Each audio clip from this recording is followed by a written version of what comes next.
Hey everybody, this is Matt from endsickness.org. Today I'm going to talk about how you interpret your symptoms in a non-threatening manner so you don't make your symptoms worse, right? You don't start the mental processes that put you in a state of threat. So we'll talk about that. Let me say I'm not a medical doctor. This is not medical advice. This is based on my experience only. So back to the point here. When you have symptoms, what happens is you'll have a symptom flare up again, the same symptom, and then it feeds into this state of fear. Oh, here we go again. Now you're threatened. Now you're not feeling safe, and now the storyline kicks in about this safety issue and the threat and when are these symptoms ever going to go away? What am I going to do? You start researching. You start dwelling on this. You start avoiding it. You start trying to throw yourself into other things and overdo those things. You just get caught in a circle, right? And the reality is, when you have symptoms, you can't be caught in that symptom circle there and back, just keep replicating itself over and over and over again. And you end up in a place where, you're making things worse by observing the symptoms over and over again and feeding into a story where it doesn't end well, right? Now, the opposing way to do this, the way you really want to do this is when you have symptoms, okay, you need to be as indifferent as you can about them because you have to expect at some point I'm going to heal. I'm going to put my best effort into this. No matter what, I'm going to try my hardest. I'm going to make every change I need to. I'm willing to do anything that's necessary to get better.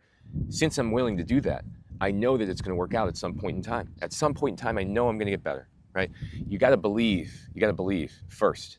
If you believe that you know that by putting in your best effort that you will find the answer, guaranteed, no matter what, that it's all about challenging yourself and doing what you have to overcome it, then all of a sudden it becomes about you and the battle inside you, not this battle of if you're going to be able to overcome this thing or not.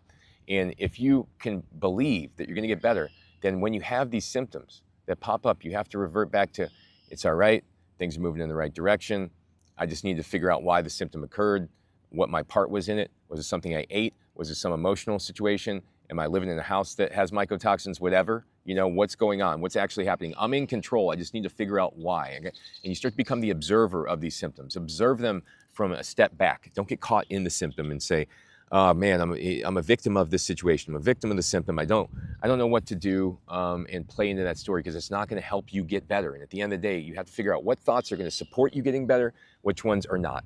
And you have to make choices as to reinforce more of those good ones versus the bad ones, okay? So when you have a symptom that pops up, you want to be indifferent. You want to go ahead and say to yourself, hey, I know I'm on the path to healing. This is just a minor flare-up.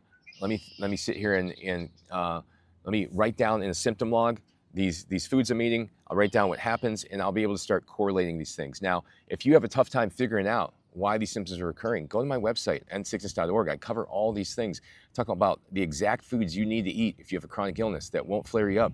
I talk about, the elimination diet and how to be able to identify exactly what you're eating. I talk all about supplements, talk all the things you need.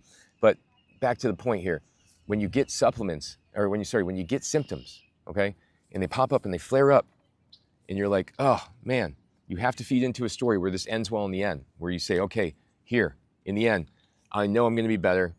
Let me figure out what happened. It's okay. It doesn't mean I'm going backwards. It's an opportunity to learn. It's an opportunity for me to discover something that'll help me get better. This is the most important perspective you want to have on this. You cannot get stuck on the symptom and start staring at it and paying attention to it. The more you pay attention to the symptom, the worse it'll get, and the worse it will feel, and the more it will compound. Anything you pay attention to grows. That's the law of attraction. Anything you pay attention to grows. That's the law of attraction. So why don't we choose to pay attention to the things that we want in the future, our healing, the things, remain interested in the symptoms, remain interested in them, and they won't control you. They won't traumatize you. Figure out why, okay? Remain interested. Get in touch if you can't figure out why these symptoms are popping up. You can't figure out your triggers. You just don't know. That's what my expertise is. That is what I do. I overcame a chronic illness myself, helped my daughter, helped other clients, etc. And I helped them identify those hidden triggers that are keeping them in the cycle that they want to get out of.